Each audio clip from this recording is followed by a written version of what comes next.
اعوذ باللہ من الشیطان الرجیم بسم اللہ الرحمن الرحیم۔ السلام علیکم۔ حضرت ابو ہریرہ رضی اللہ عنہ کا بیان ہے کہ حضور اقدس صلی اللہ علیہ وسلم نے ارشاد فرمایا، قیامت اس وقت تک نہیں آئے گی جب تک حجاز کی زمین سے ایک ایسی آگ نہ نکلے جس کی روشنی میں بصرہ کے اونٹوں کی گردنیں نظر آئیں گی۔ مسلم جلد دوم صفحہ 393 کتاب الفتن۔ مذکورہ بالا پیش گوئی کے مطابق وہ آگ سرزمین حجاز میں ظاہر ہوئی۔ اس کے ظہور سے پہلے کئی زلزلے آئے جو اس کا پیش خیمہ تھے۔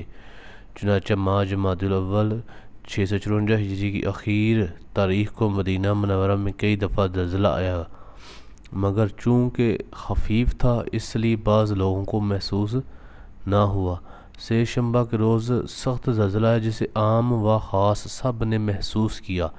شب چہار شنبہ 3 جمادی الاخرہ کو رات کے اخیر تہائی حصہ میں مدینہ میں ایسا سخت زلزلہ آیا کہ لوگ ڈر گئے اور اس کی ہیبت سے دل کانپ گئے۔ زلزلے کا یہ سلسلہ جمعہ کے دن تک رہا۔ اس کی آواز بجلی سے بڑھ کر تھی، زمین کانپتی تھی اور دیواریں ہل رہی تھیں، یہاں تک کہ صرف دن کے وقت 18 دفعہ حرکت ہوئی۔ جمعہ کے دن چاشت کے وقت زلزلہ بند ہو گیا۔ دوپہر کے وقت مدینہ منورہ سے تقریباً 1 منزل جانب مشرق کی آگ نمودار ہوئی۔ اس کے ظاہر ہونے کی جگہ سے آسمان کی طرف بکثرت دھواں اٹھا جس نے افق کو گھیر لیا۔ جب تاریکی چھا گئی اور رات آ گئی تو آگ کے شعلے تیز ہو گئے۔ یہ آگ ایک ایسے شہر کی مانند معلوم ہوتی تھی جس کے گرد ایک فصیل ہو اور اس پر کنگرے اور برج مینار ہوں۔ غرض اس آگ کو دیکھ کر اہل مدینہ ڈر گئے۔ چنانچہ قاضی سنان حسینی کا بیان ہے کہ میں امیر مدینہ عزیز لادین منیف بن شیمہ کے پاس گیا اور اس سے کہا کہ عذاب نے ہم کو گھیر لیا ہے، اللہ تعالیٰ کی طرف رجوع کرو۔ یہ سن کر اس نے اپنے تمام غلام آزاد کر دیے اور لوگوں کے اموال ان کو واپس کر دیے۔ پھر وہ اپنے قلعہ سے نکل کر حرم شریف میں آیا۔ اس نے اور تمام اہل مدینہ حتیٰ کہ عورتوں اور بچوں نے جمعہ اور ہفتہ کی رات حرم شریف میں گزاری، اور باغات میں کوئی ایسا نہ رہا جو حرم شریف میں نہ آیا ہو۔ لوگ رات کو گریہ وزاری اور تذرہ کرتے تھے اور حجرہ شریف کے گرد ننگے سر اپنے گناہوں کا اعتراف کرتے ہوئے گڑ گڑا کر دعا مانگ رہے تھے اور نبی کریم رحمت للعالمین صلی اللہ علیہ وسلم سے پناہ طلب کر رہے تھے۔ حضرت قطب قسطلانی جو اس وقت مکہ میں مقیم تھے، ان کا بیان ہے کہ یہ آگ بڑھتی ہوئی ہیرا اور وادی شذات کے متصل آ پہنچی اور وادی شفات میں سے، جس کی ایک طرف وادی حمزہ رضی اللہ عنہ ہے، گزر کر حرم نبی صلی اللہ علیہ وسلم کے مقابل ٹھہر گئی۔ اس آگ کے شعلے ایسے تیز تھے کہ شجر و حجر جو اس کے راستے میں آتا اسے پارا پارا کر دیتی اور پگھلا دیتی۔ غرض اس رحمت للعالمین آپ صلی اللہ علیہ وسلم کی تربت شریف کی برکت سے یہ آگ حرم شریف سے خارج ہی رہی اور وہاں سے پیچھے ہٹ کر اپنا رخ جانب شمال کر لیا اور 52 دن تک روشن رہی۔ یہ آگ مکہ یعنی اور تیماہ سے دکھائی دیتی تھی اور شہر بصرہ کے لوگ اس کی روشنی میں اونٹوں کی گردنیں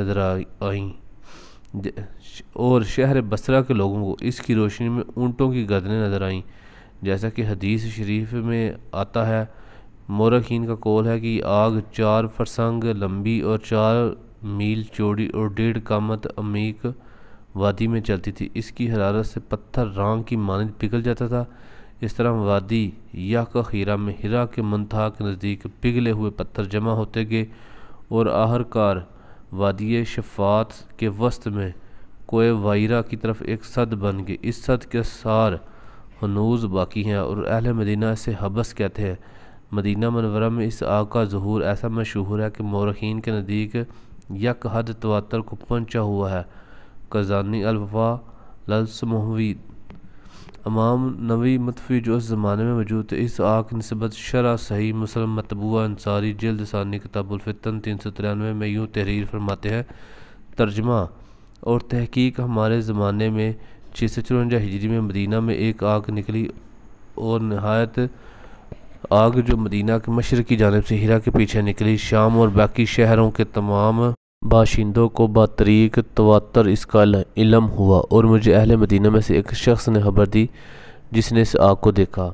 علامہ تاج الدین سبکی متوفی 771 ہجری طبقات الشفیۃ الکبریٰ جلد خامس صفحہ 112 میں لکھتے ہیں کہ جب ماہ جمادی الاخرہ 656 کی 5ویں تاریخ ہوئی تو مدینہ تو نبی صلی اللہ علیہ وسلم میں سے آگ کا ظہور ہوا۔ اس سے پہلے کی 2 راتوں میں ایک بڑی آواز ظاہر ہوئی، پھر ایک بڑا زلزلہ آیا، پھر قریظہ کے قریب ہیرا میں آگ ظاہر ہوئی۔ اہل مدینہ اپنے گھروں سے اسے دیکھتے تھے۔ اس آگ کی روئیں پانی کی طرح جاری ہوئیں اور پہاڑ آگ بن کر رواں ہوئے۔ یہ آگ حاجیوں کے راستہ عراق کی طرف روانہ ہوئی، پھر ٹھہر گئی اور زمین کو کھانے لگی۔ رات کے اخیر حصہ سے چاشت کے وقت تک اس سے ایک بڑی آواز آتی تھی۔ لوگوں نے نبی صلی اللہ علیہ وسلم سے مدد طلب کی اور گناہ ترک کر دیے۔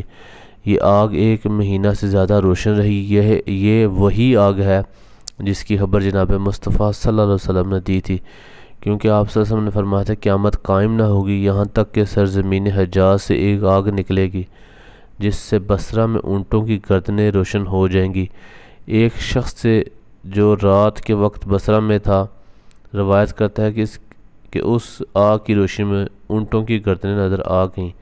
اس طرح علامہ جلال الدین سویتی رحمۃ اللہ علیہ نے تحریر فرمایا کہ 3 جمادی الاخرہ 654 ہجری کو مدینہ منورہ میں ناگہاں گھر گراہٹ کی آواز سنائی دینے لگی، پھر نہایت ہی زوردار زلزلہ آیا جس کے جھٹکے تھوڑے تھوڑے وقفے کے بعد 2 دن تک محسوس کیے جاتے رہے۔ پھر بالکل اچانک قبیلہ قریظہ کے قریب پہاڑوں میں سے ایک ایسی خوفناک آگ نمودار ہوئی جس کے بلند شعلے مدینہ سے ایسے نظر آ رہے تھے کہ گویا یہ آگ مدینہ منورہ کے گھروں میں لگی ہوئی ہے۔ پھر یہ آگ بہتے ہوئے نالوں کی طرح سیلاب کے مانند پھیلنے لگی اور ایسا محسوس ہونے لگا کہ پہاڑیاں آگ بن کر بہتی چلی جا رہی ہیں، اور پھر اس کے شعلے اس قدر بلند ہو گئے کہ آگ کا ایک پہاڑ نظر آنے لگا اور آگ کے شرارے ہر 4 طرف فضاؤں میں اڑنے لگے، یہاں تک کہ اس آگ کی روشنی مکہ مکرمہ سے نظر آنے لگی، اور بہت سے لوگوں نے شہر بصرہ میں رات کو اسی آگ کی روشنی میں اونٹوں کی گردنوں کو دیکھ لیا۔ اہل مدینہ آگ کے اس ہولناک منظر سے لرزہ برآمد ہو کر دہشت اور گھبراہٹ کے عالم میں توبہ استغفار کرتے ہوئے حضور اکرم صلی اللہ علیہ وسلم کے روضہ اقدس کے پاس مجتمع ہو گئے۔ 1 ماہ سے زائد عرصہ تک یہ آگ جلتی رہی، پھر خود بخود رفتہ رفتہ اس طرح بجھ گئی کہ اس کا کوئی نام و نشان باقی نہ رہا۔ تاریخ القدس سواد 324